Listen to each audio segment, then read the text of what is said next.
Doctor Irfan bag کا سلام قبول کیجیے۔ بالآخر ماں باپ نے اپنا بچہ بیچ دیا۔ چند اشعار۔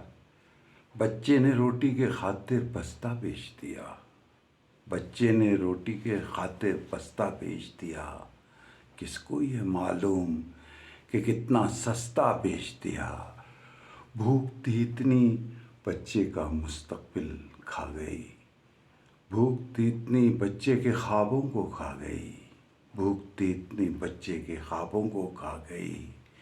گندی زیست کو اپنایا اور اچھا بیچ دیا۔ ماں کی چادر باپ کا سایہ دونوں تھے انمول، ماں کی چادر باپ کا سایہ دونوں تھے انمول۔ بچے کو معلوم نہیں کہ کیا کیا بیچ دیا۔ مالک کی مخلوق تھی افضل، مالک کی مخلوق تھی افضل، شرفا سے پوچھو قسمت بیچی یا قسمت کا لکھا بیچ دیا۔ نیلام لگانے والوں کی آواز میں طاقت تھی، نیلام لگانے والوں کی آواز میں طاقت تھی جذبے لہجے قدریں جیسے چاہا بیچ دیا۔ عرفاں اس کو بھوک کی ظالم چپلت کہتے ہیں، عرفاں اس کو بھوک کی ظالم چپلت کہتے ہیں۔